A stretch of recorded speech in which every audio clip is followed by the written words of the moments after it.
يا أبا عبد الله يا أبا عبد الله. بر محمد والے محمد صلوات. اللہم صلی علی محمد وعلی محمد. نہ کر گمان تجھے کب حسین دیکھتے ہیں، نہ کر گمان تجھے کب حسین دیکھتے ہیں. قدم سنبھال کے رکھ سب حسین دیکھتے ہیں. قدم سنبھال کے رکھ سب حسین دیکھتے ہیں. نہ ہو یہ حشر میں کہنا نہ ہم کو پڑ جائے، نہ ہو یہ حشر میں کہنا نہ ہم کو پڑ جائے. کہیں چھپا ہمیں یا رب حسین دیکھتے ہیں. کہیں چھپا ہمیں یا رب حسین دیکھتے ہیں. مراد پاتا ہے راہب اگر تو ہر منزل، مراد پاتا ہے راہب اگر تو ہر منزل. بسد نگاہ کرم جب حسین دیکھتے ہیں، بسد نگاہ کرم جب حسین دیکھتے ہیں. ہے کچھ حسین کے ہاتھوں پا فوج دیکھتی ہے کچھ حسین کے ہاتھوں پا فوج دیکھتی ہے. پسر کے سوکھے ہوئے لب حسین دیکھتے ہیں. پسر کے سوکھے ہوئے لب حسین دیکھتے ہیں. ملی ہے داد تو پرویز بس تجھے تب تب، ملی ہے داد تو پرویز بس تجھے تب تب. تیرے کلام کو جب جب حسین دیکھتے ہیں، تیرے کلام کو جب جب حسین دیکھتے ہیں. بر محمد والے محمد صلوات. اعوذ باللہ من الشیطان الرجیم. بسم اللہ الرحمن الرحیم. الحمدللہ رب العالمین. الصلاۃ والسلام علی اشرف الانبیاء والمرسلین سیدنا و نبینا ابی القاسم محمد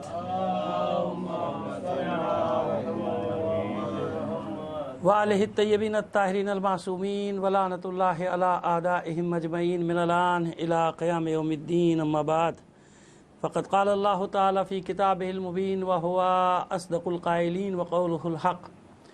بسم اللہ الرحمن الرحیم. والذین آمنوا وہاجروا وجاہدوا فی سبیل اللہ والذین آووا ونصروا اولئک هم المؤمنون حقا. صلوات بھیجے محمد علی محمد.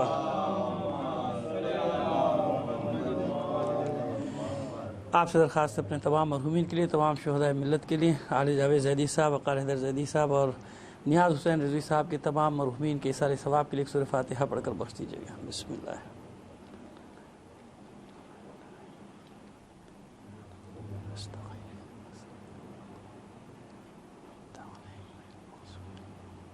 بسم اللہ۔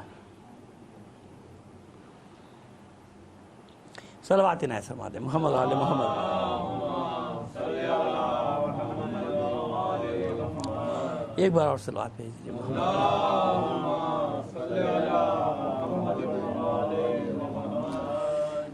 بس بات جہاں کل ہم نے ختم کی تھی وہیں سے لے کر آگے بڑھ رہے ہیں، اور انشاءاللہ کوشش یہی ہے کہ آخری مجلس تک جو باقی رہ گئے تھے انصار حسینی ان تمام کا ذکر، یعنی جن کا ذکر کتابوں میں ہے اس تمام کا ذکر ہو جائے۔ آج جس شہید کے ذکر سے آغاز کرنا چاہتے ہیں، دو شہیدوں کے ذکر سے آغاز کرنا چاہتے ہیں، ان کا ذکر صرف ناسخ التواریخ میں ہے، اس کے علاوہ کہیں بھی اور جو کتابیں ان میں نہیں ہیں، جو مقاتل کی کتابیں ان میں نہیں ہیں۔ لیکن ناسخ التواریخ میں ہے تو مطلب یہ کہ کچھ ہوگی بات تو ہے، تو رہ نہ جائے اس لیے ان کا بھی ذکر ہم کر رہے ہیں، تاکہ ذکر رہ نہ جائے ان کا، لہذا ان کا بھی کر۔ لیکن یہ ہم نے پہلے بتا دیا کہ صرف ناسخ التواریخ میں، اور باقی کتابوں کے جو ہم نام لیتے چلے آ رہے ہیں ان میں ان کا نام، ان کا ذکر نہیں ہے، صرف ناسخ التواریخ میں۔ بہرحال ناسخ التواریخ بھی ایک بہت بڑی کتاب ہے، اس میں ذکر ہے، تو اس لیے ذکر کر رہے ہیں تاکہ ذکر نہ رہ جائے ان کا بھی ذکر شامل ہے۔ اور یہ ہے بھی بہت عجیب واقعہ جو کم لوگوں نے سنا ہوگا، لیکن ذکر کرنا ضروری ہے۔ جناب محمد ابن کثیر، صلوات بھیجیے محمد علی محمد پر۔ محمد ابن کثیر اور ان کے بیٹے کا ذکر ملتا ہے ناسخ التواریخ میں، پورا واقعہ تفصیل سے لکھا ہے۔ جب یہ واقعہ تفصیل سے لکھا ہے تو یہ اس بات پہ آمادہ کرتا ہے کہ کچھ تو ہے جو اتنا بڑا واقعہ درج کر دیا گیا ناسخ التواریخ میں ان کا۔ محمد ابن کثیر یہ وہ شخصیت ہیں جن کے گھر میں طوعہ سے پہلے پناہ لی تھی۔ طوعہ کا ذکر سنتے ہیں نا آپ، جس گھر میں جناب مسلم بن عقیل نے پناہ لی تھی، اس سے پہلے یعنی نماز کے بعد، مغربین کی نماز کے بعد جب نکلے، مغرب کی نماز میں 20 آدمی تھے آپ کے ساتھ، اور جب مغرب کی نماز ختم کی تو ایک بھی نہیں تھا۔ تو اس وقت جب یہ جا رہے تھے، گھروں کے دروازے بند ہو رہے تھے، تو سعید ابن اخنف ایک ہیں چاہنے والے امام حسین کے۔ اچھا دیکھیں، چاہنے والوں کی کیٹیگریز ہوتی ہیں، آپ یہ نہ سمجھیں کہ بس دو انتہاؤں پہ نہیں تھے کہ ایک یا تو اس طرف تھا یا بالکل اس طرف، نہیں، کوئی درمیانے بھی ہوتے نا، چاہتے بھی ہیں، محبت بھی کرتے ہیں، ڈرتے بھی ہیں، ہے نا، بہت سارے لوگ ہوتے ہیں، قسم کے ہوتے ہیں۔ درجہ بندی ہوتی ہے، جیسے ہم ایمان کی درجہ بندی کرتے ہیں نا کہ 7 درجے، پہلا درجہ، دوسرا درجہ، تیسرا درجہ، چوتھا درجہ، 5واں، 6واں، 7واں، پھر 8واں درجہ جناب مقداد کا، پھر 9واں درجہ جناب ابو ذر غفاری، اور 10واں درجہ جناب سلمان فارسی۔ درجہ بندی ہے نا، بالکل ایک دم انتہا پسند نہیں ہونا چاہیے نا انسان کو کہ یا بالکل اس سرے پہ چلا گیا یا بالکل اس سرے پہ چلا گیا، یا ہے یا نہیں، بیچ کے لوگ بھی ہوتے ہیں۔ اب یہ اللہ بہتر جانتا ہے کس کو کب شفاعت ہو جائے، کس کو سب معافی مل جائے، ہم کوئی فیصلہ کرنے والے نہیں۔ ہاں، جس نے دغا کی اس کا تو بالکل فتویٰ ہے نا صاحب، جس نے بے وفائی کی، دغا کی، وہ تو اپنے۔ بیچ کے لوگ بھی کچھ ہوتے ہیں بیچارے، وہ کہتے ہیں مظلوم ہوتے ہیں، ان کا کچھ نہیں، ان کو کچھ معلوم نہیں ہوتا، معلومات نہیں ہوتی۔ انہی میں ایک شخص ہے سعید ابن اخنف، سادہ سا کوفے کا آدمی، لیکن اس کے دل میں محبت اہل بیت رکھتا۔ اس نے اپنے گھر سے جناب مسلم کو جب تنہا جاتے دیکھا تو پھر اس نے دروازہ کھولا اور کہا پکار کے کہ مسلم آپ کہاں؟ اس وقت یہ پورا شبھ زمانہ شروع ہو گیا، آپ چلے رہے۔ کہا کہ میں کہاں جاؤں، مجھے کوئی پناہ دینے والا ہی نہیں، سب نے اپنے دروازے بند کیے۔ تو سعید ابن اخنف جانتا تھا محمد ابن کثیر کو۔ محمد ابن کثیر کوفے کے تھے اور یہ شدید قسم کے حامیوں میں تھے جناب سید الشہداء کے۔ سعید ابن اخنف نے کہا آپ میرے پیچھے آئیے، میں آپ کو گھر میں لے آتا ہوں، وہ ضرور آپ کو پناہ دے گا۔ تو یہ جو واقعہ ناسخ التواریخ میں یہ واقعہ تھا، سعید ابن اخنف جو تھے وہ ان کو اپنے ساتھ پیچھے لائے چپکے سے، اور انہیں محمد ابن کثیر کے گھر میں ان کو پہنچا دیا۔ محمد ابن کثیر اور ان کا بیٹا، انہی نے پناہ بھی دی اور اطمینان بھی دیا، ان کو اس طرح سے چھپایا کہ مخبری تو ہوتی تھی، فوراً مخبری ہوئی، جا رہے ایک ایک حرکت میں چھوٹا سا تو شاید نظر لگی ہے، جیسے بیٹھے ہوئے خفیہ کے لوگ، انہوں نے بتا دیا کہ میں محمد ابن کثیر کے گھر پہ پہنچایا سعید ابن اخنف نے۔ انہوں نے چھاپا مارا، ابن زیاد نے دستے کو بھیجا، چھاپا مارا، کوئی بھی نہیں ملا۔ وہ چھپایا ایسی جگہ تھا کہ ان کو نہیں مل سکے محمد جناب مسلم بن عقیل، تو گرفتار کر کے لے گئے۔ اچھا، گرفتار کر کے اس طرح لے گئے کہ چلو بھی ابن زیاد نے کہا ان کو میرے پاس لے آؤ، تو اس وقت ان کے پاس ہتھیار وغیرہ لگا ہوا تھا، لے گئے اپنے گھر میں، چلو بیٹے کو بھی ساتھ لے گئے۔ ابن زیاد کے دربار میں تلخ کلامی ہو گئی ان کی۔ اچھا، جیسے یہ گرفتار ہوئے تو جب یہ چلے گئے تو پھر جناب مسلم وہاں سے نکل آئے کہ میں اس کو مشکل میں نہ ڈالوں. نکلنے کے بعد پھر وہ واقعہ ہے کہ طوا کے گھر میں پہنچے. ٹھیک ہے, اب اس میں اگر کسی کو اعتراض بھی ہو جائے تو میں نے وضاحت کر دی کہ یہ سوائے ناسخ التواریخ کے اور کہیں بھی کسی جگہ نہیں, اسے ناسخ التواریخ میں موجود ہے اس کا, کیونکہ میں نے کہیں حوالہ دیکھا تو پھر میں ناسخ التواریخ دیکھی کہ بھئی اس میں ہے کہ واقعہ, اس میں پورا واقعہ یہ نکل آئے جناب محمد ابن کثیر کا. اس کے بعد جب وہ نکلے تو پھر وہ تو جناب طوا کا واقعہ اور پھر آپ کی شہادت کا واقعہ, اس سے پہلے کا یہ واقعہ ہے. تو جناب مسلم بن عقیل نے کچھ لوگوں سے کہا بھی کہ بھئی کچھ لوگ اکٹھا کرو, اس کو رہا کروائیں, یہ مرد مومن کو یہاں سے کسی طریقے سے نکلوائیں. لیکن کہاں لوگ جمع ہونے والے تھے, اسے تو پورا کوفہ جو تھا وہ بکھر چکا تھا, ختم ہو چکا تھا, یعنی سازش کا شکار ہو چکا تھا. پھر کہاں لوگ نکلتے ہیں, ایک بار جب ان کا مورل ڈاؤن ہو جائے, اسپرٹ ختم ہو جائے, پھر نہیں لڑتے لڑاتے. تو اب یہ جب وہاں پہنچے تو وہاں اس نے کہا کہ بھئی کہا کہ میرے پاس تو نہیں ہے, تم نے تلاشی لے لی. تو شمر وہاں بیٹھا تھا. اس ملعون نے کچھ بدتمیزی کے, زبان کے تو خراب تھے, ابن زیاد بھی خراب تھا, یہ بھی زبان کے خراب تھے, تو جب زبانی کی تو پھر انہیں تلوار نکال کے اس پہ حملہ کر دیا. تو وہ تو بچ گیا, ایک دوسرے تھا وہ زخمی ہو گیا.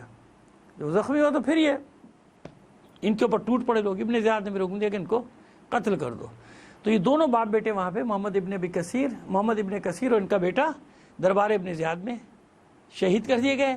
کیونکہ دوسری جگہوں پہ نام نہیں ہے, ناسخ التواریخ میں نام ہے, تو میں نے اس لیے ان کا بھی ذکر کر دیا کہ ان کا ذکر ہے شہیدوں کا دو رہ نہ جائے, کیونکہ اللہ بہتر جانتا ہے کہ جب واقعہ لکھا ہے تو ممکن ہے کوئی واقعہ ہوا ہو تو جبھی تو اس نے لکھا ہے, ورنہ ایسے کیسے لکھتا.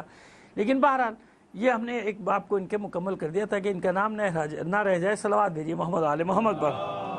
اب جو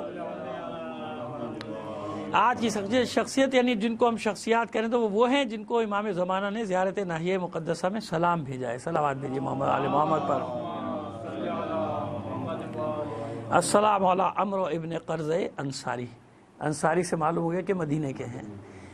عمرو ابن قرظہ. اب یہ قرظہ کون ہے؟ قرظہ ابن ابی کعب, قاف رے زوئے, اور اگر ملا کے لکھے تو قرظتہ التاء تانیث جس کو کہتے ہیں آخر میں تے لگی ہوتی ہے نا, لیکن اس کو ہم قرظہ پڑھیں گے. کیا پڑھیں گے؟ جیسے توبۃ النسو تاء تانیث ہے نا, اور اگر وہ تا نہیں پڑھیں الگ سے پڑھیں تو کیا پڑھیں گے؟ توبہ. وہی بات ہوگی. تو اس لیے یہ ذرا ظاہر ہے عربی کے قاعدے لوگوں کو نہیں معلوم ہوتے, تو اس لیے میں اس کی ذرا سی وضاحت کر دیتا ہوں. تو یہ قرظہ وہ والا قرظہ ہے, آخر میں تاء تانیث ہے, کیونکہ زیارت میں یہی ہے قرظۃ الانصاری. السلام علی عمرو ابن قرظۃ الانصاری. تو یہ تا یہاں پر آگے میں کہتا ہوں. عمرو ابن قرظہ. قرظہ کون ہے؟ صحابی رسول صلی اللہ علیہ وآلہ وسلم. قرظہ, پہلے قرظہ کے بارے میں سن لیں کون ہے. قرظہ ابن ابی کعب جنگ احد سے لے کے جتنے بھی غزوات ہوئے سب میں سب میں شریک رہے. صرف شریک نہیں رہے, اتنے بڑے دلاور تھے کہ شہر رے کی سلطنت جو تھی نا, جس کا عمر سعد کے باب میں ہمیشہ ذکر آتا ہے, یہ رے کو فتح کرنے والے تھے قرظہ ابن ابی کعب, عمرو کے والد صحابی رسول. انہی نے 23 ہجری میں اس کو فتح کیا تھا, رے شہر کو فتح کیا تھا. تھوڑے دن وہاں پہ اس کی ولایت پہ رہے, پھر ان کو بلا لیا گیا. پھر یہ مولا کائنات مولا امیر ابن علی ابن ابی طالب علیہ السلام صلوات بھیجیے, آپ ان کو کوفے کا بھی والی بنایا, اور آذربائیجان یعنی آذربائیجان فارس کی سلطنت جو الگ کہلاتی تھی آپ کے لیے خراسان کے ساتھ, اس فارس کا بھی انہیں, فارس یعنی شیراز وغیرہ یہ سب فارس میں آتے تھے, تو یہ فارس کا بھی ان کو والی بنایا تھا. فارس مختلف زبانوں میں بدلتی رہی ہے, کبھی اصفہان کو فارس کہا جاتا تھا, کبھی خراسان کے علاقے کو فارس کہا جاتا, کوئی تھا تو سارا فارس نا, کبھی شیراز کے. یہ وضاحت اس لیے کر رہا ہوں کہ اگر جب میں شیراز وغیرہ کے کہہ رہا ہوں کوئی نکال کے لیا نہیں جی فارس تو فلاں زمانے میں اصفہان تھا, فلاں زمانے میں خوزستان تھا, اس لیے وضاحتیں دینا بڑا ضروری ہو جاتا ہے. وہ لوگ پتہ نہیں کہاں سے چیزیں نکال لیتے ہیں, پکڑ لیتے ہیں ایک بات کو. اس لیے میں بتا رہا ہوں کہ آپ جب پڑھیں گے تاریخ میں تو فارس, اور کبھی کبھی پورے جو آج کا ایران ہے اس پورے کو فارس کہا جاتا, جیسے خلیج فارس ہے نا, پرشین گلف ہے نا, اسی مناسبت سے اس کا نام فارس. تو مختلف علاقوں میں جیسے جب مختلف اسٹیٹس تھی تو فارس الگ تھی, خراسان الگ تھی, رے الگ تھی, سیستان الگ تھی, اس طرح سے الگ الگ تھی. پھر وہ جس پر قبضہ ہوتا تھا وہ شامل کر لیتا تھا, تو وہ بھی معلوم خراسان کا حصہ بن گیا یا فارس کا حصہ بن گیا, اس طرح سے ہوتا تھا. صلوات بھیجیے محمد آل محمد پر. یہ اتنا ایک تو وسیع سبجیکٹ ہے نا تاریخ کے, اس میں ہر چیز میں اس کی الگ اپنی ایک تاریخ نکلتی چلی آتی. اس لیے میں کہتا ہوں تاریخ ایسا مضمون ہے کہ اس کے بغیر کچھ بھی مکمل نہیں ہوتا. کوئی علم تاریخ کے بغیر مکمل نہیں, کیونکہ ہر علم کی اپنی بھی ایک تاریخ ہوتی ہے نا. تاریخ ایک ایسا علم ہے جس کا عمل دخل ہر جگہ ہے. کوئی بھی چیز ہو اس کی ایک تاریخ ہوگی. کوئی بھی علم ہو, دنیا میں لاکھوں قسم کے علوم ہیں نا, ہر علم کی کوئی نہ کوئی تاریخ ہے نا. تو تاریخ ایک ایسا سبجیکٹ کہ آپ جہاں بھی جائیں گے، جس میدان میں جائیں گے، اس کی اپنی ایک تاریخ. اب میں نے یہ کیوں کہا کہ ایک لفظ میں نے آپ کو بتایا فارس، یہ ایک لفظ ہے فارس. اگر اس کی تاریخ تلاش کریں گے تو آپ کو میں نے معلوم ہے کہ 1000 صفحے کی کتاب لکھنی پڑ جائے گی یا پڑھنی پڑ جائیں گی، نہ معلوم کتنی کتابیں کہ فارس کیا چیز ہے، فارس کہاں سے آیا، کس پر تطبیق ہوتا ہے. ایک صلوات بھیجیے محمد آل محمد پر. تو یہ فارس کے بھی والی رہے اور کوفے کے بھی ان کو مولا کائنات نے والی بنایا. اور مولا کے زمانے میں ہی ان کا انتقال ہوا. قرظہ ابن ابی کعب، عمرو کے والد کی بات کر رہا ہوں، صحابی رسول کی. اور امام نے ہی ان پر نماز بھی پڑھائی تھی، ان کی نماز بھی امام نے پڑھائی تھی. ایک صلوات بھیجیے محمد آل محمد پر.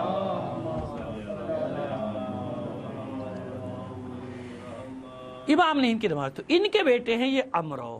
اچھا، قرظہ کے 2 بیٹے تھے. اب دیکھیے کربلا میں کیسا یہ نا، کربلا کیسی چیز. اب یہ واقعات میں نہیں کہتا کہ کبھی کسی نے نہیں پڑھے ہوں گے، لیکن اتنے کم پڑھے جاتے ہیں کہ جب ہم لوگوں کے سامنے پڑھتے ہیں تو لوگ حیرت سے کہتے ہیں اچھا یہ تو کبھی سنا ہی نہیں. بھائی آپ نے نہیں سنا تو میرا قصور تو نہیں ہے نا اس میں. کتابوں میں تو موجود ہے، تاریخوں میں موجود ہے. آپ کو نہیں بتایا جاتا تو اس میں میرا تو قصور نہیں ہے کہ اگر آپ کو کوئی نہیں بتا رہا یا نہیں سنا تو میں کیا کروں. میں تو پڑھ رہا ہوں آپ کے سامنے، بتا رہا ہوں آپ کے سامنے.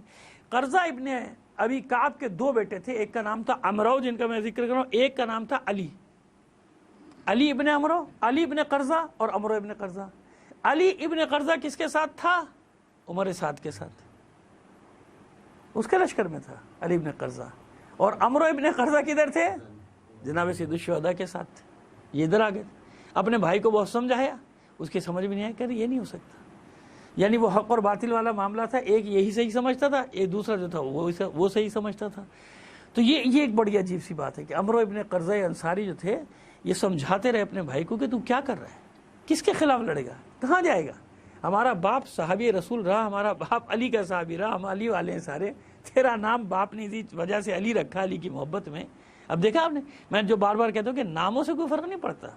وہ جو شہنشاہ وہ آریہ مہر جو تھا، رضا شاہ پہلوی، کیا نام تھا؟ علی رضا شاہ. باپ تھا غلام رضا شاہ، بیٹے کا نام بھی اس نے وہ رضا شاہ ثانی رکھا تھا. سبھی محمد رضا، غلام رضا، محمد رضا، علی رضا. ناموں کو کہاں لے کے جائیں گے آپ؟ کیا کریں گے نام؟ اور عمل میں کیا تھا وہ سب جانتے ہیں. رضا شاہ پہلوی کیا تھا؟ میں پوری سیریل بتا رہا ہوں آپ کو. رضا شاہ کبیر، محمد رضا، پھر غلام رضا، پھر علی رضا. یہ سارے ان کے گھروں کے نام، یہ اس گھر کے جتنے بھی شہزادے سب کے یہ نام ہوتے تھے، سب کے نام یہ. تو اب آپ مجھے بتائیے کہ کیا انسان کیا کر سکتا ہے؟ کچھ بھی نہیں کر سکتا. نام ہے، نام رکھنے میں کیا، جو بھی نام رکھ دو. تو اب یہ آپ کو یہاں کربلا میں مثال مل گئی کہ علی ابن قرظہ انصاری جو ہیں وہ عمر سعد کے لشکر میں ہیں. عمرو ابن قرظہ ابن ابی کعب انصاری وہ کس کے لشکر میں ہے؟ جناب سید الشہداء کے. وہ پہلی میں نے بند باندھ دیا، میں نے بتا دیا آپ کو کہ اگر کوئی نہیں پڑھتا تو میں ذمہ دار تھوڑی ہوں. بھائی ہے تو موجود ہے نا. اور جہاں سے پڑھ رہا ہوں ساری کتابیں الحمدللہ، خدا کا شکر ہے. آپ جانتے ہیں میں جو حوالے دیتا ہوں، کتابیں ہوتی ہیں تو حوالے دیتا ہوں، یا ان کتابوں میں جن کتابوں کا حوالہ ہے وہ حوالے دیتا ہوں. یہ کتابیں میرے پاس موجود ہیں، ایسے میں نہیں پڑھ رہا آپ کے سامنے. تو خیر جناب، جب یہ لڑائی ہوئی، عمرو ابن کعب انصاری نے حملہ کیا، لڑے، خوب دلیری سے لڑے. ظاہر ہے کہ ان کے بیٹے تھے، قرظہ انصاری کے بیٹے تھے عمرو ابن قرظہ ابن ابی کعب انصاری. قرظہ انصاری کے بیٹے دلاور تھے. وہ آخر لڑتے لڑتے زخموں سے چور ہوئے، شہید ہو گئے. انہیں تنہا بھی جنگ کی تھی. جب یہ شہید ہو گئے تو پھر وہ علی ابن قرظہ نکلا اور غصے میں اس نے جناب سید الشہداء خیمے میں باہر کھڑے تھے نا، لڑائی تو باہر ہو رہی تھی. غصے میں کہا کہ معاذ اللہ معاذ اللہ، نقل کفر نواز کہتا ہے کہ اب اس نے تو مخاطب تو سے کیا، میں آپ سے کہتا ہوں آپ میرے بھائی کے قاتل ہیں. یعنی بالکل ایسے ہی ہو گیا جیسے ہمارے یاسر شہید ہوئے تھے صفین میں، تو لوگوں کو ایک دم وہ ہوئے کہ بے چینی ہوئی تھی کہ بھائی حضور کی حدیث ہے کہ عمار کو ایک باغی گروہ قتل کرے گا. تو فوراً آوازیں لگائی تھی، بہکانا شروع کر دیا تھا نا کہ بھائی وہ تو علی قاتل ہیں، کیونکہ علی لے کر آئے جنگ میں، میدان جنگ میں تو علی لے کر آئے، لہٰذا ان کے اوپر قتل جاتا. یہاں بھی اس نے یہ لوگوں کو بہکانے کے لیے یہی کام کیا. مولا کو خطاب کر کے کہتا ہے جناب سید الشہداء کو کہ آپ کی وجہ سے میرا بھائی قتل ہوا ہے، آپ میرے بھائی کے قاتل ہیں. اور پھر ملعون جناب سید الشہداء نے اس کو جواب دیا کہ میں قاتل نہیں ہوں، تیرے بھائی کا قاتل یہ لشکر ہے، اور تیرا بھائی ہدایت کے راستے پر آ گیا تھا اور چاہتا تھا کہ تو بھی ہدایت کے راستے پر آ جائے، لیکن تو نہیں آیا. تو قسم کھاتا ہے کہ میں قسم کھاتا ہوں کہ یا آپ کو قتل کروں گا یا میں قتل ہو جاؤں گا، اپنے بھائی کا بدلہ لوں گا آپ سے. اب دیکھیں ایسے شدید لوگ تھے. بھائی امام حسین پر شہید ہو رہا ہے، باپ مولا کا صحابی ہے، حضور کا صحابی، مولا کا صحابی، اور دیکھیں کیسے کیسے ایک ہی گھر میں کیسے کیسے کریکٹر نظر آ گئے نا آپ کو، ایک ہی گھر میں، علی نام ہے اس کا، لیکن اب کس کو دھمکی دے رہا ہے قتل کرنے کی؟ جناب سید الشہداء کو قتل کو. اور جناب ہلال ابن نافع ساتھ ہی کھڑے تھے، وہ دیکھ رہے تھے اس کی حرکات کو کہ یہ ضرور حملہ کرے گا. اس نے حملہ کیا، لیکن ہلال ابن نافع آگے بڑھے اور اس کو زخمی کیا، پھر اس کو اس کے سپاہی اٹھا کے لے گئے.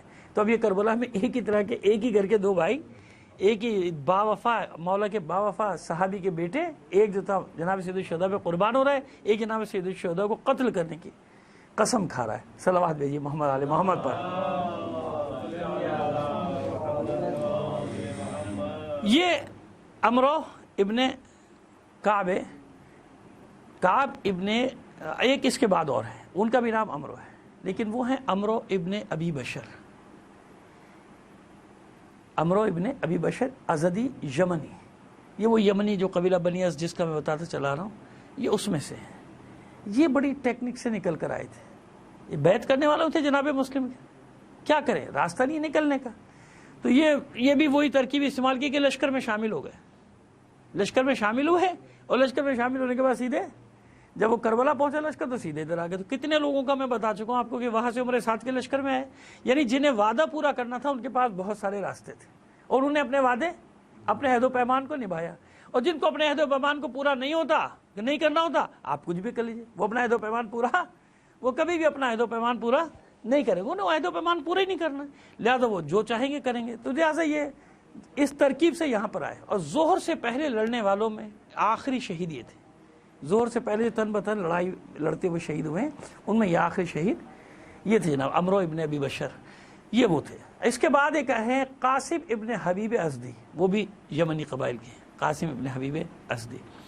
یہ قاسم ابن حبیب ازدی کہاں سے ساتھ ہوئے کچھ نہیں معلوم، ان کا بس یہ لکھا ہے کیونکہ ان کا نام ہے زیارت میں، زیارت ناہیہ. زیارت ناہیہ ایک سند ہے نا، جس کا نام یعنی جس کو امام زمانہ جل اللہ تعالیٰ فرجہ شریف سلام بھیج دیں تو وہ کتنا مستند ہوگی نا وہ زیارت، یعنی ان کا نام مستند ہو گیا. صلوات بھیجیے محمد علی محمد پر.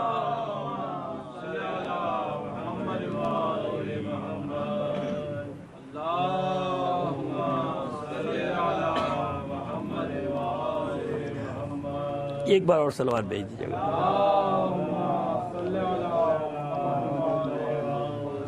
تو جن شخصیتوں کا نام زیارت وارثہ میں آ جائے، چاہے وہ کربلا میں شہید ہوئے ہوں یا کربلا سے باہر، روزانہ میں کربلا سے ریلیٹڈ ہے ان کا تعلق ہے کربلا سے، وہ ریلیٹڈ ہے واقعی کربلا سے، تو وہ مستند ترین ہے ہمارے لیے. تو اسی میں قاسم ابن حبیب، ان کا لکھا ہوا ہے کہ ان کا زیادہ ذکر تاریخوں میں نہیں ہے، لیکن کیونکہ سلام ان پر بھیجا گیا زیارت ناہیہ میں، تو اس کا مطلب یہ بہت ہی اہم کوئی شخصیت ہیں. یہ بھی ازد کے ہیں، بنی ازد کے ہیں، اور ان کا نام ہے کہ یہ ظہر سے پہلے لڑنے والوں میں جو شہید ہوئے ان میں آخری میں ان کا نام یا آخری سے پہلے. بہرحال اس میں تو اختلاف کر سکتے ہیں پہلے شہید ہوئے یا بعد میں شہید ہوئے، لیکن یہ دفاع کرتے ہوئے یعنی جناب سید الشہداء کے سامنے جو لڑتے ہوئے شہید ہوئے ان میں جناب قاسم ابن حبیب.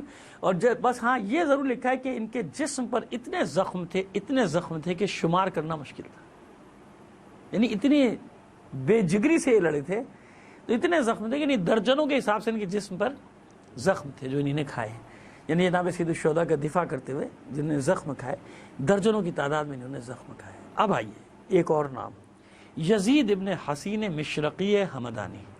بنی حمدان کی ایک شاخ ہے بنی مشرق، جس کا میں پہلے بھی ذکر کر چکا. بنی مشرق کے ہیں یزید ابن حسین. حسین وہ سواد والا حسین، حسین ابن نمیر جس سے آتا ہے، یہ وہ حسین ہے. تو ان کا یہ بھی اتنے اہم آدمی ہیں کہ ان کا نام زیارت ناہیہ میں السلام علی یزید ابن حسین حمدانی، بنی حمدان کے ہیں، اور مشرقی بھی ان کا نام ہے، مشرقی الحمدانی، حمدان کے ہیں. یہ بڑی اہم شخصیت ہے. یہ بھی علماء میں سے ہیں، فقیہ اور عالم. یہ کوفے کے فقیہ بھی ہیں اور عالم بھی ہیں، قاری قرآن بھی ہیں. یہ جو میں بار بار ذکر کرتا ہوں کہ جناب سید الشہداء کے ساتھ صرف ایک حبیب ابن مظاہر نہیں، نہ معلوم کتنے تھے جو فقہا میں سے تھے، بڑے بڑے فقہا تھے. جب یہ جیسی حالات بدلنا شروع ہوئے کوفے کے، تو اس سے پہلے کہ وہ ناکہ بندی کرتا، یہ وہاں سے نکلا ہے، کیونکہ نہیں بے چینی تھی کہ یہ تو بڑا مسئلہ ہو گیا، کوفے والوں نے ساتھ چھوڑ دیا، جناب مسلم پہ سخت وقت آ گیا. یہ اسی وقت وہاں سے نکلا ہے اور نکلنے میں کامیاب ہو گئے اور جناب سید الشہداء کی خدمت میں حاضر ہو گئے. کیونکہ اشراف کوفہ میں سے تھے، بڑے لوگوں میں تھے اشراف کے، یعنی کوفے کے بڑے لوگوں میں سے تھے، تو انہوں نے بہت ساری ذمہ داریاں کربلا میں ادا کی. ایک یہ جناب سید الشہداء سے اجازت لی کہ میں جا کے بات کروں اس سے. جب پانی بند ہوا نا 7 محرم کو تو ان کی بے چینی بڑی تھی, تو انہوں نے اجازت دی جناب سید الشہداء نے کہ ٹھیک ہے جائیں بات کریں. تو ان کو جانتے تھے سب, ایک دوسرے کو تو جانتے تو تھے نا, تو بڑے لوگ تھے, بڑے آدمی تھے. یہ سیدھے عمر سعد کے خیمے میں چلے گئے. ظاہر بالآخر لشکر کا امیر تو تھا نا, وہ چلے گا. اس نے دیکھا کہ بھائی سلام کریں گے, سلام نہیں کیا, بیٹھ گئے اس کے سامنے جا کے. تو اس نے کہا تو نے مجھے سلام نہیں کیا, کیا میں مسلمان نہیں ہوں؟ کم از کم مسلمان تو سمجھ, مجھے مسلمان سمجھ کے سلام تو کر. تو اس نے کہا نہیں میں تجھے مسلمان نہیں جانتا. سامنے اس کو کہہ رہے ہیں کہ میں تجھے مسلمان نہیں جانتا, کیونکہ اگر تو مسلمان ہوتا تو کبھی بھی اطرت رسول خدا کے خلاف لشکر کشی نہ کرتا, کبھی بھی لشکر اطرت رسول خدا کے خلاف. تجھے معلوم نہیں کہ کس کا بیٹا ہے, اور تو نے ان پر پانی بند کیا ہے, پھر تو کہتا ہے میں مسلمان ہوں. یہ حیوان, اور حیوانوں کے نام لیے میں ممبر سے نہیں لینا چاہتا کہ فلاں فلاں فلاں فلاں, یہ سارے حیوان اس پانی سے سیراب ہو رہے ہیں. اور ذریت رسول کا بیٹا حسین اور اس کے بچے وہ پیاس سے بیتاب ہو رہے ہیں, پیاسے ہیں. یہ تو اپنے آپ کو کہہ رہا ہے مسلمان ہوں. تجھے شرم نہیں آ رہی کہ تو کس کے خلاف شمشیر کھینچ کر کھڑا ہوا ہے؟ کبھی تو نے سوچا؟ تو سر جھکا کے کہتا ہے کہ میں کیا کروں, ابن زیاد نے مجھے حکم دیا ہے, مجبور ہوں, مجبوری میں یہ کرنا ہے. میرا دل تو نہیں مانتا یہ کام کرنے کو, میرا دل نہیں چاہتا. کہ جب تیرا دل نہیں چاہتا تو میرا بھی دل نہیں چاہتا. میں حسین کی طرف چلا گیا نا, تو بھی آ جاؤ حسین کی طرف. کہا کہ نہیں, رے کی سلطنت میری آنکھوں کی ٹھنڈک ہے. یہ جو مکالمہ ہے وہ یہاں پر ہے, اس کا یہ مکالمہ یہاں پر. ایک تو اس نے اشعار کہے نا, ایک یہ جناب یزید ابن حسین ہمدانی کے ساتھ اس کا مکالمہ تاریخ میں محفوظ ہے, پورا لفظ بلفظ محفوظ ہے اس کا مکالمہ. کہتا ہے نہیں, رے کی سلطنت میری آنکھوں کی ٹھنڈک ہے, اور رے کی سلطنت مجھے اسی صورت میں ملے گی جب میں اس مارکے کو نپٹاؤں گا. میرا دل نہیں چاہتا. اب دل کیا نہیں چاہتا, حسین کو قتل کرنا ہے, دل کیا نہیں چاہتا, لیکن بات بنا رہا ہے, بہانہ سازی کر رہا ہے, ہیلہ سازی کر رہا ہے. میرا دل نہیں چاہتا, لیکن رے کی سلطنت میرے لیے بڑی اہم ہے, مجھے رے کی سلطنت حاصل کرنی ہے. تو پھر یہ اٹھ گئے, سمجھ گئے کہ کہتا ہے کہ دنیا نے تیری آنکھوں پہ پردہ ڈال دیا, اور مجھے تو یہ لگ رہا ہے کہ تیری دنیا اور آخرت سب تیرے ہاتھ سے گئی. جناب سید الشہداء نے تو کہا تھا نا, خسرت دنیا والآخرت, جس کام کے لیے تو یہ کر رہا ہے تجھے وہ بھی ملنے والا نہیں ہے. لیکن جو بھی عاقل انسان تھا وہ یہ بات سمجھتا تھا کہ فرزند رسول کو قتل کرنے کے بعد کیا ملے گا اس کو. کہا کہ مجھے تو یہ لگ رہا ہے کہ کچھ بھی تجھے ملنے والا نہیں ہے, لیکن خیر اب تو نے یہ فیصلہ کر لیا تو کر لیا. آئے جناب سید الشہداء کی خدمت آنے کے بعد بتایا کہ رے کی سلطنت اس کی آنکھوں پر غفلت کا پردہ ڈال دیا. فرزند رسول وہ باز آنے والا نہیں ہے, وہ یہ کام کرے گا. اس نے طے کر لیا ہے کہ یا تو آپ سے بیعت لی جائے یا آپ کو قتل کیا جائے. جناب سید الشہداء نے تو حجت تمام کر دی.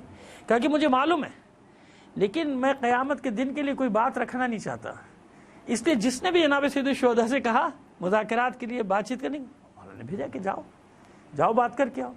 تو علماء تھے نا ادھر, اکثریت جو ہے جناب سید الشہداء کے ساتھ کس کی آئی ہے, علماء کی ہے.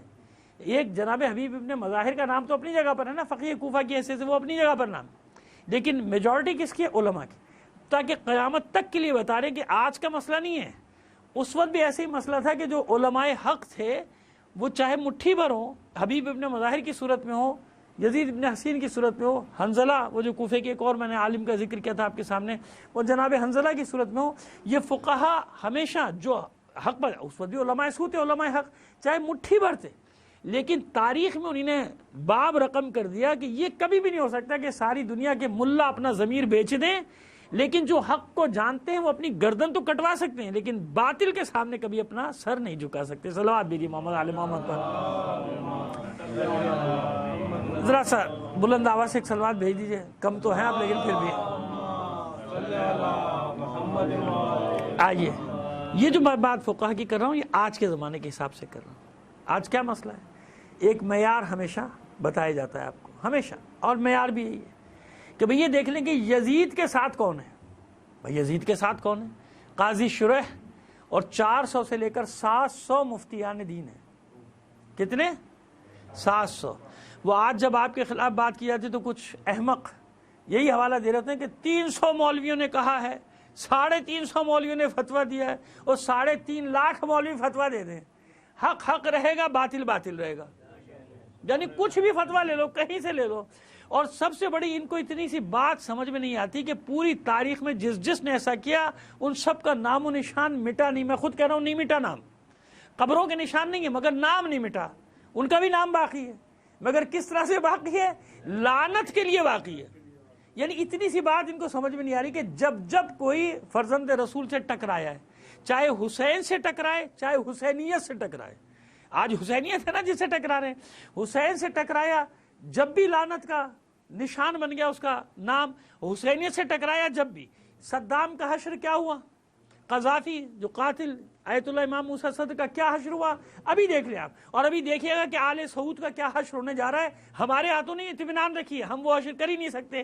اہل بیت کے چاہنے والے کبھی قبریں نہیں کھود سکتے، اہل بیت کے چاہنے والے کبھی ان کو لاشوں کو گھسیٹ نہیں سکتے، اہل بیت کے چاہنے والے کبھی ان کی لاشوں کو جلا نہیں سکتے، اہل بیت کے چاہنے والے ان کی خواتین کی بے حرمتی نہیں کر سکتے۔ نہیں، اللہ ہمیشہ ظالموں کے لیے ایک ظالم کو رکھتا ہے، اللہ کے لیے ظالم ان کے کیفر کردار تک پہنچانے کے لیے، کیونکہ دونوں کو جہنم میں بھیجنا ہے نا، لہذا ان پر ایسے مسلط کرتے ہو۔ آپ اطمینان رکھیں، جو حالات جس طرف جا رہے ہیں نا، یہ ظالم سے ظالم ٹکرائے گا، آپ اپنی انشاءاللہ اطمینان رکھیں، دعا کرتے رہیں کہ اللہ موت نہ دے جب تک آل سعود کا انجام نہ دیکھ لیں، اور انہی کے ہاتھوں سلام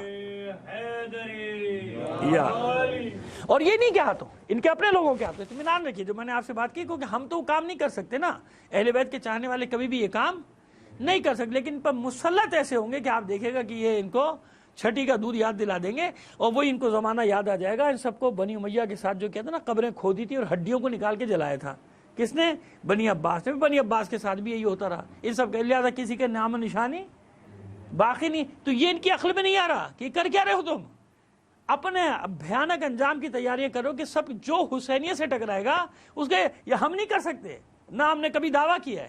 یقیناً جس کے لیے حسین نے سب کچھ کیا ہے نا، یہ وہ اللہ کی ذات ہے۔ وَمَكَرُوا وَمَكَرَ اللَّهُ وَاللَّهُ خَيْرُ الْمَاكِرِينَ۔ تو آج جتنی بھی سازش ہو رہی ہیں، سے گھبرانے کی ضرورت نہیں ہے، یہ جتنی بھی سازشیں کر لیں، یاد رکھیں کہ حق جو ہے وہ حق ہوتا ہے، اپنے آپ کو منوا کے رہتا ہے۔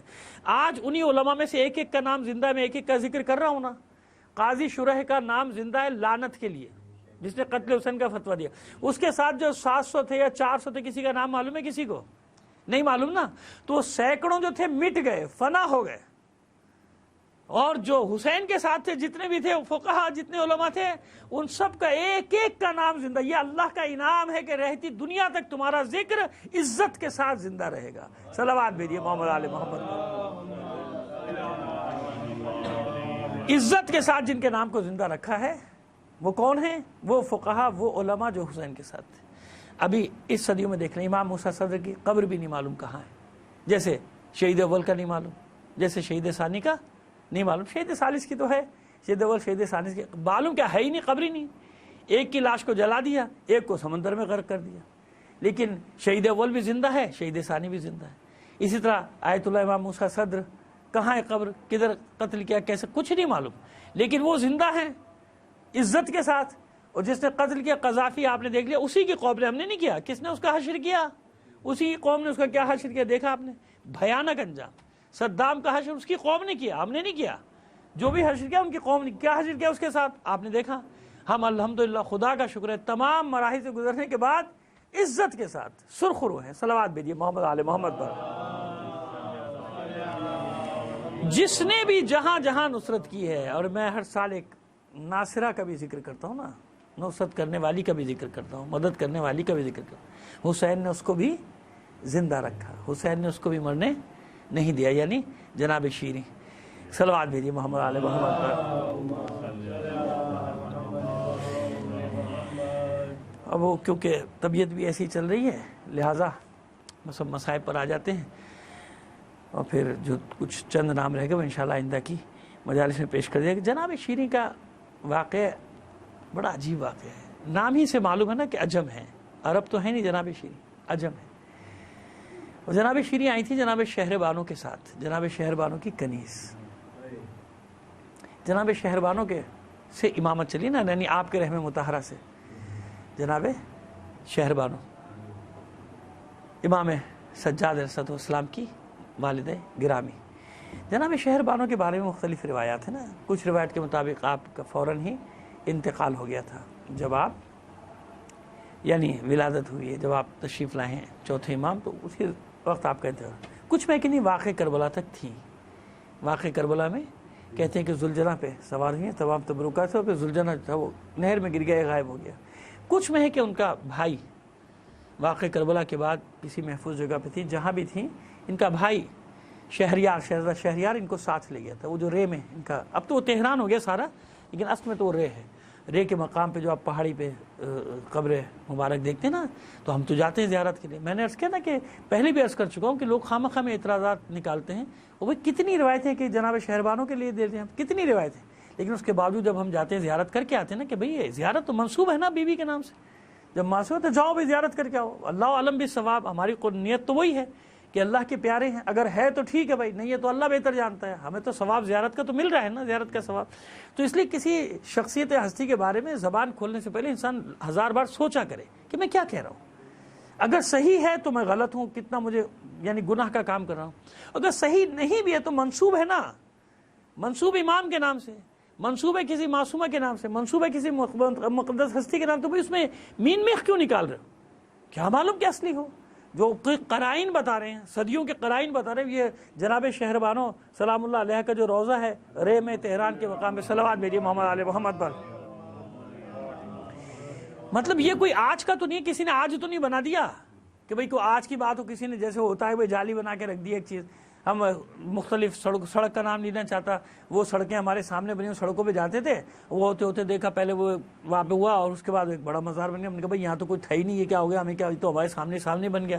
تو وہ ایک باقاعدہ کمرشل پروگرام ہوتا ہے کہ کس جگہ مین روڈ کون سی چلنے والی روڈ ہے، وہاں پہ سب کیا، یہ بھی سب ہوتا ہے نا دنیا میں، یہ سب ہوتا ہے۔ میں کوئی ایسی بات تو کر نہیں رہا کہ جو کبھی ہوا نہیں، سب جال بٹے بھی ہوتے ہیں۔ لیکن بھائی ایسے مقام پہ بیابان میں، اس وقت تو کچا راستہ تھا، میں تو آج سے 40 سال پہلے کی بات کر رہا ہوں، 40 سال پہلے کچا راستہ تھا، وہ کچے راستوں پہ پہاڑوں پہ چڑھ کے جانا، تو کچھ تو ہے نا وہاں ان پہاڑوں کے۔ اب تو خیر پکی سڑکیں بن گئی، میں اس وقت کی بات کر رہا ہوں جو 40 سال پہلے ہو کے بالکل کچا نہیں، جان جوکھوں کے میں ڈالنا ہوتا تھا وہاں جناب شہربانوں کے روضے پر جانا، پہاڑوں کے اوپر جانا، ایک قیامت ہوتی تھی۔ تو جاتے تھے نا، تو صدیوں سے جب ایک زیارت گاہ ہے، مطلب آج کی تو نہیں ہے نا، تو جب صدیوں سے ہے تو کوئی روایت تو ہے ان لوگوں کے پاس۔ وہ بیچارے دیہات کے پہاڑوں کے لوگ وہ کوئی کمرشل پروگرام تھوڑی کر رہے تھے، لیکن صدیوں سے، 1000 سال سے، 1200 سال سے جب ایک زیارت وہاں موجود ہے تو اس کا مطلب کوئی نہ کوئی حقیقت، کچھ نہ کچھ اس کے پیچھے ہے۔ صلوات بھیجیے محمد علیہ محمد پر۔ تو یہ جناب شہربانو سلام اللہ علیہ کے بارے میں 2-3 روایات جو میں نے آپ کو دی، اس لیے کبھی انسان ایسی ہستیوں کے بارے میں زبان کھولنے سے پہلے 1000 بار سوچا کرے، اللہ پر چھوڑ دینا، واللہ عالم بالصواب، اللہ میرا جانتا ہے، میں اللہ پر، میں تو قربت اللہ زیارت کر رہا ہوں کہ اگر یہ ہے صحیح تو ٹھیک ہے، میری زیارت نہیں ہے تمہارا زیارت کا ثواب تو ہے نا مجھے، میں کوئی شرک تھوڑی کرنے جا رہا ہوں وہاں پہ، خدا نہ کرے۔ لوگ اصلی مزاروں پہ جو پتہ نہیں کیا کیا کر رہے ہوتے ہیں، تو آپ کیا کریں گے؟ اصلی مزار ہے لیکن وہاں تجارت کر رہے ہیں، وہاں کمرشل پروگرام چل رہے ہیں، تو پھر کیا کریں گے آپ؟ اصلی ہے کیا کہ تو وہاں کرنا جائز ہے؟ نہیں، ایسا نہیں ہوتا۔ لہٰذا کبھی لوگ اگر غلط کام کریں تو وہ لوگ غلط کر رہے ہیں نا، وہ صاحب مزار یا وہ جو روزہ، وہ تو اپنی جگہ ایک حقیقت ہے نا، اس حقیقت کو تو نہیں جھٹلایا جا سکتا۔ صلوات بھیج دیجیے محمد علیہ محمد پر۔ تو یہ جناب شہربانوں کے ساتھ آئی تھی کنیز۔ ابھی جناب شیریں کا جو واقعہ ہے، اس واقعے سے ایسا گمان ہوتا ہے کہ آپ اس سے پہلے ہی آپ کا انتقال، جناب شہربانوں کا انتقال ہو گیا تھا، کیونکہ واقعہ اس بات پر تھے، اور یہ واقعہ بہرحال مقاتل میں جناب شیریں کا موجود ہے کہ جناب سید الشہداء نے ان کو آزاد کر دیا تھا۔ جناب شہربانوں کے ہاتھ بلایا کہ بھائی ظاہر ان کے ساتھ کنیز میں آئے تھے کہ آپ آزاد ہیں، اور آزاد کرتے وقت جو آقا ہوتے تھے وہ باقاعدہ زندگی گزارنے کا سامان بھی فراہم کرتے تھے، کیونکہ جو غلامی اور کنیزی میں رہا اس کا تو آپ کو وسائل تو نہیں تھے، اس کو آزاد کر کے چھوڑ دیا جائے تو اور معاشرے پہ بوجھ بن جائے گا نا، تو طریقہ ہوتا تھا ایک، تو کوئی کاروبار کے لیے کچھ اس طرح سے کر کے دیا جاتا تھا تاکہ اپنے آزاد ہو کے آپ جاؤ اپنی زندگی گزارو، تو تمہیں زندگی گزارنے کا سامان بھی فراہم کرتے ہیں، تم جاؤ، ایک خطِ زمین بھی دیتے ہیں، تم آزاد ہو۔ جناب شیریں نے منع کر دیا کہ فرزند رسول مجھے اپنے قدموں میں رہنے دیجیے، بچوں کی خدمت کروں گی، شہزادے شہزادیوں کی خدمت کروں گی، مجھے اپنے سے جدا نہ کریں۔ جناب سید الشہداء کہتے نہیں شیریں مصلحت اسی میں کہ بس تمہیں آزاد کر دیا جائے، اب تم جاؤ۔ جناب شیریں نے بہت منت سماجت کی، لیکن باہر امر امام کے آگے، حکم امام کے آگے شیریں کیا کریں؟ شیریں نے کہا اچھا مولا آپ کا حکم جیسا بھی، لیکن میری ایک شرط ہے، یوں کہی کہ میں ایک بات مان لیجیے آپ، پھر میں چلی جاؤں گی۔ کیا چاہتی ہے؟ میری ایک خواہش ہے کہ میں چلی جاتی ہوں، آپ سے دور چلی جاتی ہوں، لیکن مجھ سے ایک وعدہ کیجئے کہ آپ میرے گھر مہمان بنیں گے۔ جناب سید الشہداء نے کچھ سوچا اور سوچ کے فرماتے شیریں تجھ سے وعدہ رہا، حسین تیرا مہمان بنے گا. نہیں مولا ایک بات اور ہے. اب کیا چاہتی ہے؟ کہ مولا میں چاہتی ہوں کہ تمام اہل بیت کے ساتھ، خاندان کے ساتھ، شہزادے شہزادیوں کے ساتھ مجھ کنیز کی عزت ہو جائے گی، میری توقیر بڑھ جائے گی، سب کے ساتھ میرے مہمان بنے. پھر جناب سید الشہداء نے چند لمحے سوچا اور کہا اچھا شیریں جا، تجھ سے وعدہ رہا کہ تمام اہل خانہ کے ساتھ تیرا مہمان بنوں گا، لیکن ایک وعدہ تو بھی کر کہ ایسا نہ ہو ہم تیرے مہمان بن جائیں تو پہچان بھی نہ سکے. شیریں یہ نہ ہو کہ ہم تیرے مہمان بنے تو پہچان بھی نہ سکے. شیریں قدموں بیٹھ گئی، مولا ایسا ہو سکتا ہے کہ میں آپ کی نمک خوار، میں آپ کی کنیز، آپ میرے گھر مہمان بنے اور میں آپ کو پہچان بھی نہ سکوں. اچھا شیریں جا. اہل بیت میں پیغام پہنچ گیا کہ شیریں جا رہی ہے، آزاد کر دی گئی. جس کو جو خلعت دینا ہے، انعام دینا ہے، زاد راہ دینا ہے آ جائے. تو خواتین آ رہی تھیں، مل رہی تھیں، اور جو بھی آتا تھا زاد راہ لے کے، اور ساتھ میں ایک چادر ضرور آتی تھی. تو تھوڑی دیر میں چادروں کا ڈھیر لگ گیا، بہت چادریں ہو گئی. تو حیرت سے کہتی ہے شیریں مولا میں اتنی چادروں کا کیا کروں گی، یہ تو بہت چادریں ہو گئی. جناب سید الشہداء نے بڑی حسرت سے کہا شیریں لے جا، شاید کسی دن کام آ جائے. چلی گئی شیریں کوفے سے دور ایک بلند مقام پہ گھر بنا کے رہتی ہے. بلندی پر ہونے کی وجہ سے قلعہ شیریں مشہور ہو گیا، قلعہ شیریں. اچھا بستی میں اس کی عزت بھی بہت ہے. عزت کیوں ہے؟ سب جانتے ہیں کہ حسین کی کنیزی سے آئی ہے، یعنی آل رسول کی کنیز ہے. اور پھر یہ بتایا بھی ہے شیریں نے کہ مجھ سے وعدہ کیا ہے فرزند رسول نے کہ میرا مہمان بنے گا اور تمام خاندان کے ساتھ، میرا اہل و عیال کے ساتھ میرا مہمان بنے گا. لہذا سب کو یہ یقین ہے کہ جب حسین کا وعدہ ہے، فرزند رسول کا وعدہ ہے، تو اس شیریں کے صدقے سے، واسطے سے حسین فرزند رسول ہماری بستی میں مہمان بنے گا. اس لیے اس کی بڑی عزت ہے.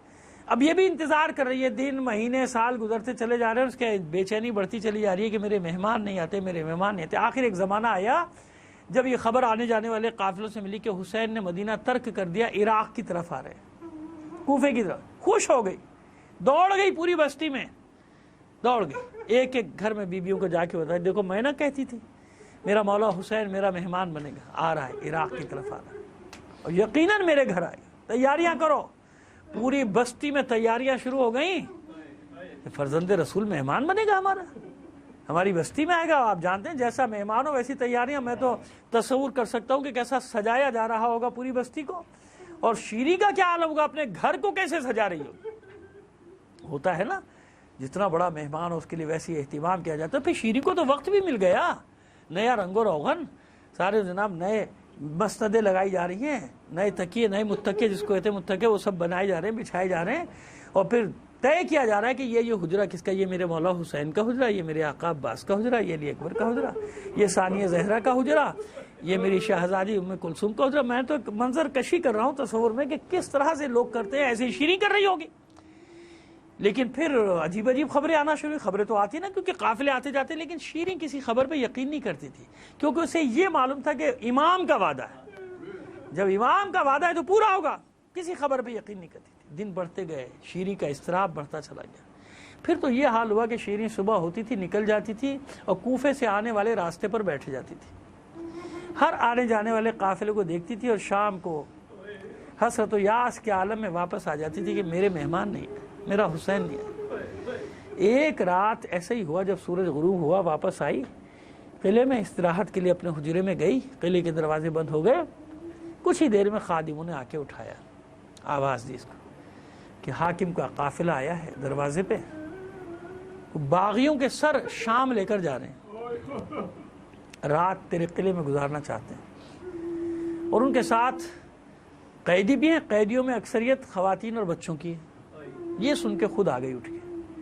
دروازہ کھولا، منظر دیکھا تو حاکم کے سپاہی، اندھیرا ہے، تاریکی، لیکن دیکھا کہ ان کے ہاتھوں میں نیزیں، نیزوں پہ سر ہیں. ایک تو اندھیرا، رات کی تاریکی، پھر اس کو کچھ خیال بھی نہیں. اس نے ایک نظر ڈالی باغیوں کے سروں پہ، جو اس کو باغیوں کے بتایا گیا نا، سروں پہ. دوسرا منظر دیکھا ایک جوان لاغر بیمار نظر آتا ہے، زنجیروں سے جکڑا ہوا، توق خاردار اس کے گلے میں.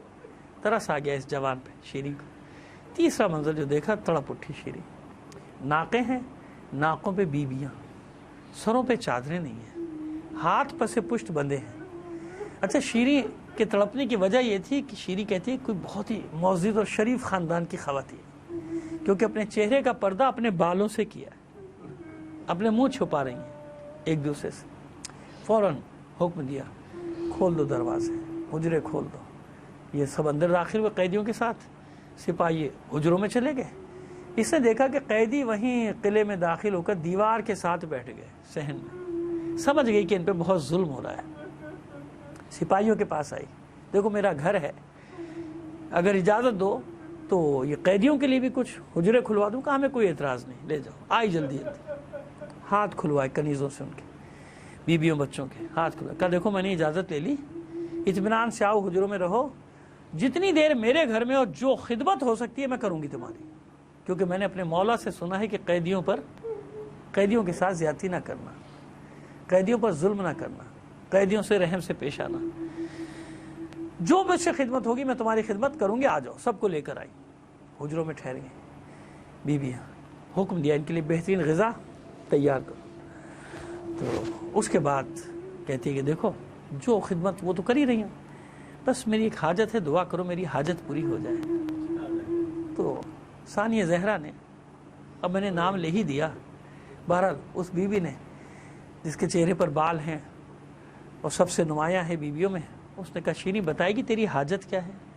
کیونکہ اس نے کہا تھا نا حجروں میں بٹھانے کے بعد کہ جو خدمت ہو سکتی ہے کروں گی، میرے مولا کا حکم ہے کہ قیدیوں پر کوئی ظلم نہ کرنا، اور دیکھو دعا کرو کہ میری ایک حاجتیں پوری ہو جائے۔ میں نے اپنے مولا سے سنا ہے کہ قیدیوں کی حاجتیں دوسروں کے حق میں جلدی پوری ہوتی ہیں۔ اس پر اس بی بی نے پوچھا تھا اپنی حاجت بتائے گی، مناسب سمجھے گی؟ مناسب سمجھے تو اپنی حاجت بتائے گی؟ شیریں کہتی ہے ہاں ہاں کیوں نہیں، میرا مولا حسین راستے میں ہے، میری شہزادیاں زینب و ام کلثوم راستے میں، دعا کرو خیر سے میرے مہمان میرے گھر پہ آ جائیں۔ بس عزاداران حسین۔ اس بی بی نے کوئی جواب نہیں دیا۔ ادھر شیریں واپس پلٹی، ان بیویوں نے ایک سوال اور کیا تھا اس سے کہ اگر شاید تیری بات مان لیں، مقتولین کے سر ہمیں دلوا دے رات بھر کے لیے۔ دوڑی گئی، ان سے ایک ریکویسٹ کی، درخواست کی کہ ممکن ہو میرا گھر ہے، کہیں نہیں جاتے، رات بھر کے لیے سر دے دو، کل لے جاؤ ان سروں کو۔ فوراً غلام و کنیزوں کو نیزے اٹھاؤ جن پہ سر ہیں۔ یہ سر آ گئے بیویوں کے پاس۔ تو اس نے دیکھا حیرت سے کہ یہ بیویاں روتی نہیں ہیں، پہلو ضرور بدل رہے ہیں، سب قیدی روتے نہیں۔ سمجھ گئی کہ ان کو رونے کی بھی اجازت نہیں۔ جب چلنے لگی تو پھر اسی بیوی نے کہا شیریں اتنی اجازت دیتی ہے کہ آہستہ آہستہ رو لیں اپنے مقتولین کو، تیرا گھر ہے۔ تڑپ کر کہتی ہے جی بھر کے رو، جی بھر کے ماتم۔ یہاں پر شیریں نے کہا تھا میرا گھر ہے، کوئی پابندی نہیں، لیکن ہاں ایسا ضرور کرنا جو میں نے کہا ہے کہ جب اپنے قیدیوں، اپنے مقتولین، اپنے وارثوں کا ماتم کرنا تو میری حاجت ہے، اس کی دعا ضرور کرنا پوری ہونے کی۔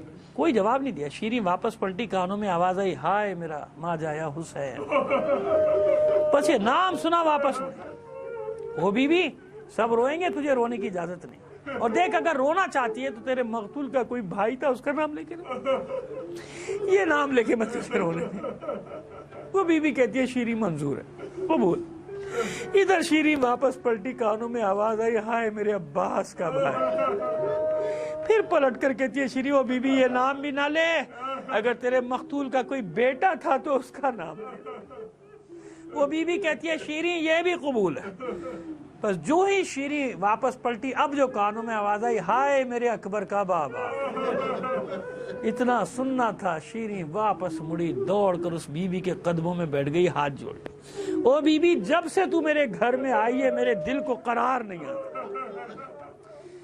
آخر اپنا تعارف تو کرا، تو کون ہے، کہاں سے آئی ہے، تیرے ساتھ کیا سانحہ، تجھ پر کیا سانحہ گزر گیا، کیا بیت گئی تیرے ساتھ، یہ جتنے نام تو لیتی ہے میرے مولا کے گھر والوں کے نام، تو کہاں سے آئی، تو کون ہے، اپنا تعارف کرا۔ خاموش ہے بی بی۔ آخر شیریں کہتی ہے تجھے تیرے مقتول کی قسم دیتی ہوں، بتا تو کون ہے۔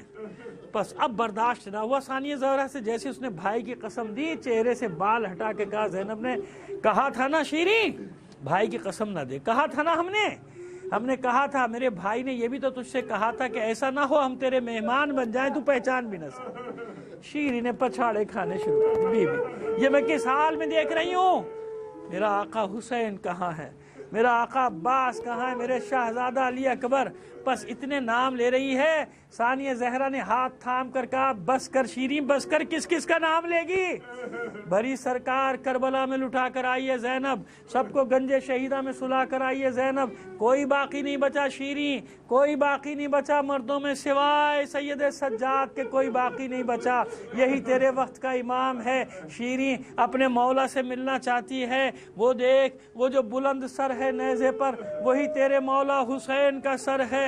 پس سر و سینہ پیٹتی جاتی ہے، ماتم کرتی جاتی ہے، نیزے کی جانب بڑھ رہی ہے، فریاد کرتی کہ واہ میرے مولا، خوب وعدہ نبھایا، خوب میرے مہمان بنے ہوئے میرے سید سردار، اے میرے آقا مولا، یہ کنیز آج ہی کے دن کے لیے زندہ رہ گئی تھی کہ زینب ام کلثوم میری مہمان بنے اور ان کے سروں پر چادریں بھی نہ ہو۔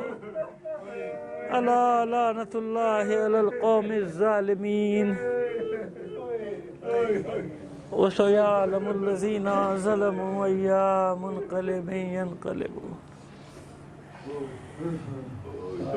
باری لہا بحق محمد و آل محمد۔ ہمارے اس قلیل عمل کو قبول فرما لے، اپنی حاجات اپنے امام زمانہ کے توسل سے تیری بارگاہ میں پیش کر دے۔ دنیا میں جہاں کہیں بھی مومنین آباد ہیں ان کی جان و مال عزت و آبرو کی حفاظت فرما۔ عزاداران حسین کو اپنے حفظ و امان میں رکھ، جو مومنین عزادار ہونے کے جرم میں شہید کر دیے گئے انہیں شہدائے کربلا کے ساتھ محشور فرما، جو اسیر ہیں بے حق اسیران کربلا انہیں رہائی عطا فرما۔ معبود جو بیمار ہیں بے حق بیمار کربلا ان سب کو صحت کاملہ و عاجلہ عطا فرما۔ ہمارے قریب ہی ہمسائے میں ایک شدید مریض ہے مومن، اس کے لیے دعا کریں، اس ناچیز کو بھی شامل کر لیا کریں اپنی دعاؤں میں۔ پروردگار بے حق بیمار کربلا ان سب کو صحت کاملہ و عاجلہ عطا فرما۔ معبود تمام مومنین کو جائز حاجات کو پورا فرما دے۔ دنیا میں جہاں کہیں بھی مومنین باطل قوتوں سے برسر پیکار ہیں انہیں فتح و نصرت عطا فرما۔ دشمنان اسلام کو، دشمنان اہل بیت کو شکست فاش سے دوچار کر دے۔ معبود جو مسائل مومنین کے لیے کھڑے کرنے کی کوشش کی جا رہی ہے، ہمیں اس تازہ امتحان میں ثابت قدمی عطا فرما، ہمیں ہمت، صبر، شجاعت اور حوصلے سے حالات کا مقابلہ کرنے کی توفیق عطا فرما۔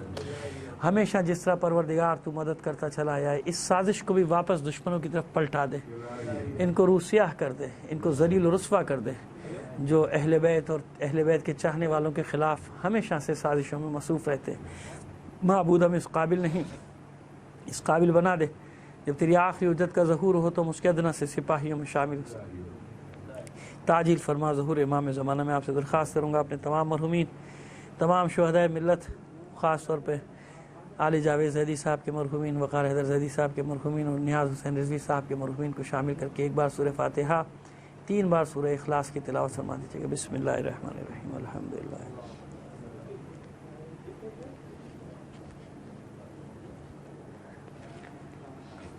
بسم اللہ الرحمن